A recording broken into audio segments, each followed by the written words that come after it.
ഇത് എൻറ്റിറ്റീസ് അഥവാ ശരീരമില്ലാത്ത രൂപങ്ങളെക്കുറിച്ച് മോഹൻജി എഴുതിയിട്ടുള്ള ഒരു ഭാഗമാണ്.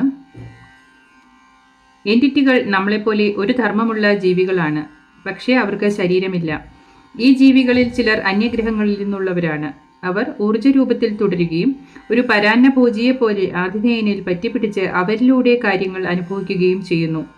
കൂടുതലും ആതിഥേയന് ദോഷകരമായ രീതിയിൽ ഈ കാര്യത്തിൽ അവർ ഊർജ്ജങ്ങളോട് സമാനമാണ്. ഊർജ്ജങ്ങളിൽ നിന്ന് വ്യത്യസ്തമായി അവർക്കൊരു കൂട്ടം അതായത് ക്ലസ്റ്റർ പോലുള്ള രൂപമുണ്ട്.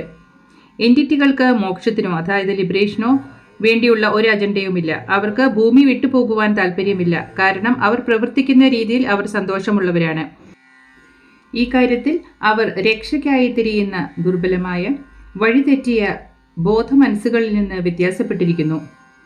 സമാന്തര പ്രപഞ്ചത്തിൽ അതായത് പാരലൽ യൂണിവേഴ്സിൽ ജീവിക്കുന്ന ഈ എൻറ്റിറ്റികൾ പ്രേരിപ്പിക്കപ്പെട്ടവരാണ്, അതായത് ഇൻഡ്യൂസ്ഡ്. കാരണം അവരെ നേരിട്ട് നിങ്ങളുടെ അടുത്തേക്ക് അയക്കുകയോ നിങ്ങൾ വിളിക്കുകയോ ചെയ്തെന്ന് വരില്ല. മറ്റൊരാൾക്ക് നിങ്ങളുമായുള്ള ബന്ധം വഴി അവർക്ക് നിങ്ങളുടെ അടുത്തേക്ക് വരാൻ കഴിയും. ലൈംഗിക ബന്ധത്തിലൂടെ, അടുപ്പം അഥവാ പ്രോക്സിമിറ്റിയിലൂടെ, ഒറ്റപ്പെടൽ, സഹാനുഭൂതി പോലുള്ള ശക്തമായ വികാരങ്ങളിലൂടെ അവ കൈമാറ്റം ചെയ്യപ്പെടാം. ഉദാഹരണത്തിന്, ഈ എൻറ്റിറ്റികളെ കൈകാര്യം ചെയ്യുന്ന ഒരാൾ നിങ്ങളെക്കുറിച്ച് നിരന്തരം ചിന്തിക്കുകയാണെങ്കിൽ എൻറ്റിറ്റികൾക്ക് നിങ്ങളിലേക്ക് ആകർഷിക്കപ്പെടുവാൻ കഴിയും.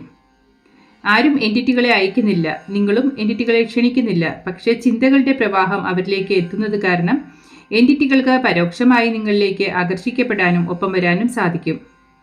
എൻറ്റിറ്റികൾ നിങ്ങളെ കാണാനും നിങ്ങളിലേക്ക് നോക്കാനും ആഗ്രഹിക്കുന്നു. ഇങ്ങനെയാണ് അവർ നിങ്ങളുടെ അടുത്തെത്തുന്നത്.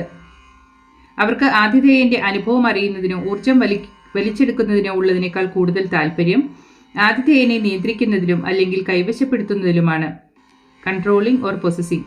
അവർക്ക് ആകർഷിക്കപ്പെടുന്ന വ്യക്തിയോട് അവർക്ക് ഒരു ഉടമസ്ഥാവകാശം തോന്നുന്നു.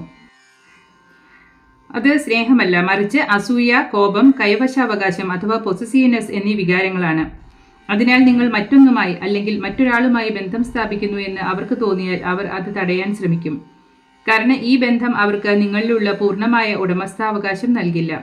അവർ അതിനെക്കുറിച്ച് നിഷേധാത്മക ചിന്തകളും വെറുപ്പും നിങ്ങളുടെ മനസ്സിൽ നിക്ഷേപിക്കും. ഇത് നിങ്ങളുടെ സ്വന്തം യഥാർത്ഥ ഉൾബോധമാണ് എന്ന് നിങ്ങൾക്ക് തോന്നും. ഇതൊന്നും നിങ്ങൾക്ക് നല്ലതല്ല, അല്ലെങ്കിൽ ഈ വ്യക്തി നിങ്ങൾക്ക് നല്ലതല്ല എന്ന് നിങ്ങളോട് പറയുന്ന നിങ്ങളുടെ ഉള്ളിലെ ശബ്ദമാണ് എന്ന്. എന്നാൽ അത് അങ്ങനെയല്ല, കാരണം ഈ ചിന്തകൾ അവർ നിങ്ങളിൽ നട്ടുപിടിപ്പിച്ചതാണ്. ആളുകൾക്ക് അവരവരുടെ ഗുരുവിന്റെ കാര്യത്തിൽ ഇത് അനുഭവപ്പെട്ടിട്ടുണ്ട്. അവർക്ക് അവരുടെ ഗുരുവിൽ നിന്ന് മോശം അനുഭവങ്ങളൊന്നും ഉണ്ടായിട്ടില്ലായിരിക്കാം. എന്നിട്ടും ഗുരു തങ്ങൾക്ക് നല്ലതല്ലെന്ന് അവർക്ക് തോന്നിയേക്കാം. കൂടാതെ ഈ എൻറ്റിറ്റികൾ ഒരു ഗുരുവിന്റെ അടുത്തെത്തുമ്പോൾ ഉടൻ തന്നെ ഓടിപ്പോകും. അപ്പോഴെല്ലാം സാധാരണ നിലയിലാകും. എന്നാൽ നിങ്ങൾ ദുർബലനാകുമ്പോൾ വീണ്ടും അവർ നിങ്ങളെ ആക്രമിക്കും.